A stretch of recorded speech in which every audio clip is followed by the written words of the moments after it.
We once invited a juggler to entertain children at a JKYog program in Dallas. He took a knife and threw it from under his leg upwards. And before it could come down, he threw a second knife. And then he threw the third one just in time to catch the first knife. I was astounded. He was juggling 3 knives with his hands going all over his body. It was such a precision skill where a slight mistake would have cut his hand. But he was doing it perfectly. How did he manage it? Did he have a yogic siddhi?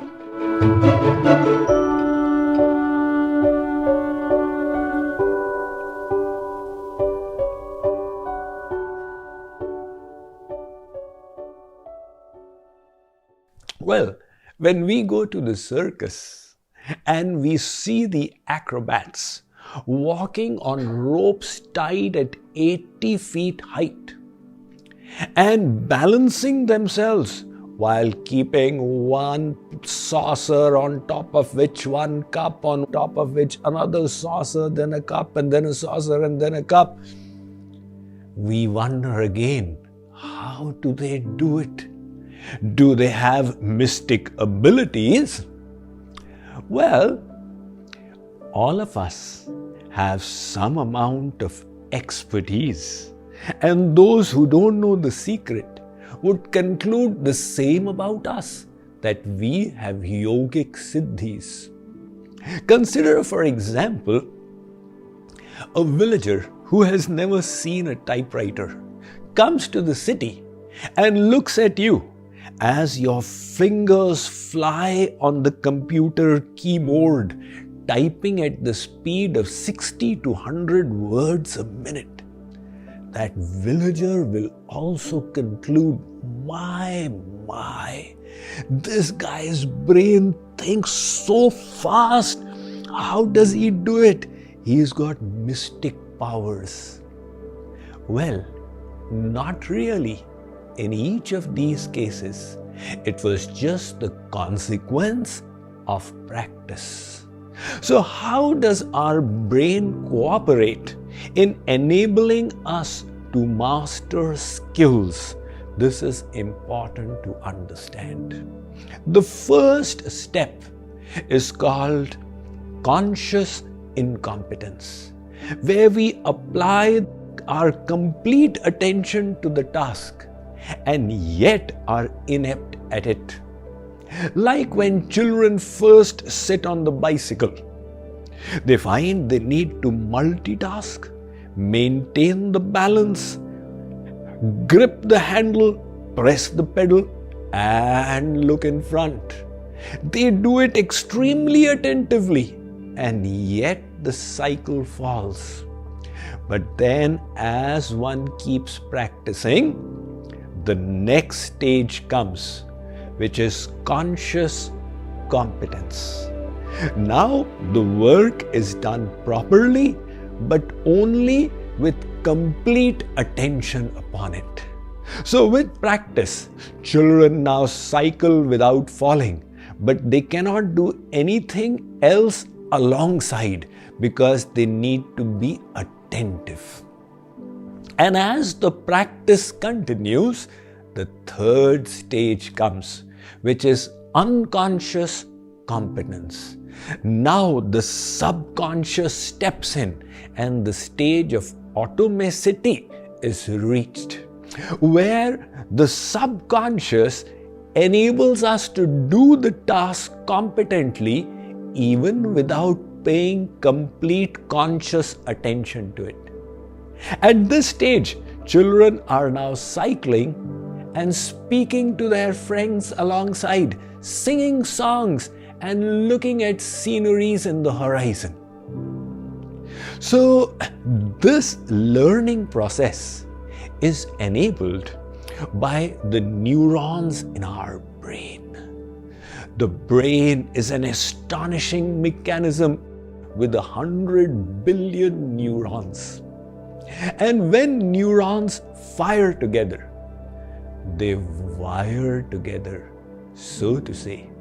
This leads to the learning process, which was explained by Donald Hebb. Let me read about it to you from my latest book, The Power of Thoughts. The Hebbian Theory of Neuroscience. A neurologist called Donald Hebb was the first to postulate how neurons get rewired. His ideas are today widely accepted as the Hebbian theory of learning. This theory states that when an axon of neuron A repeatedly excites neuron B and persistently fires it, an organic change happens in both. They literally bind together. This enhances neuron A's efficiency in firing neuron B. Consequently, neurons that repeatedly fire at the same time tend to become associated. Thereby, activity in one facilitates activity in the other. It results in the learning process, which enables us to master any skill. The same principle holds for any activity, such as typing, driving, music, and so on. The Hebbian theory of neuro-learning can also help us understand why constant revision is necessary to sustain a skill. For when we stop practicing, those neurons start going back to their original state. Hence, our scriptures say, Anabhyasena visham vidya hyajirne bhojanam visham. Just as if you eat when you are not hungry, the food works like poison for you. Likewise, any skill or science, when not revised, evaporates. The good news is that a skill that may have been forgotten can very easily be revived with only a little bit of practice, because those neural connections now do not need much to be re-established. However, what happens in old age? Is learning still possible? Because neurology informs us that the neurons max out by the age of 25, after which there is literally no increase in the white matter or grey matter of the brain. And yet, people do keep learning almost until death. Take the inspiring example of Peter Drucker, who is known as the father of modern management and presented the philosophies that laid its foundations. He invented the concept of MBO, or Management by Objectives. Drucker was the first to predict the emergence of an information society where there would be need for lifelong learning. And he coined the phrase knowledge worker, which is so commonly used today. Drucker loved to keep learning a new subject every 3 years, whether it was Japanese art or classical music or literature. He felt it just kept his brain active, and he taught his last class at the age of 92, 3 years before he passed away.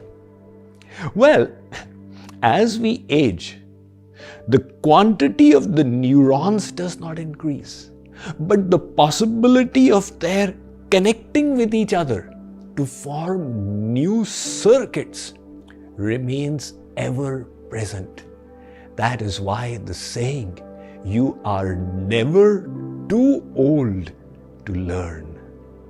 Now, this neural learning also results in the creation of attitudes and mindsets within us. When we harbor certain emotions, these fire neural patterns in the brain. And the repeated firing of a set of patterns results in the creation of neural highways. So, for example, if someone repeatedly brings the emotion of positivity, a corresponding neural pathway gets created, where the sentiments of positivity come more easily to the person. And that person then develops a positive mindset and becomes a positive person. I hope this understanding of how the brain cooperates in the learning process will inspire you to practice the right thoughts and the actions to master the beneficial skills and mindsets in your life. We shall continue to discuss this vitally important topic in this series on the power of thoughts.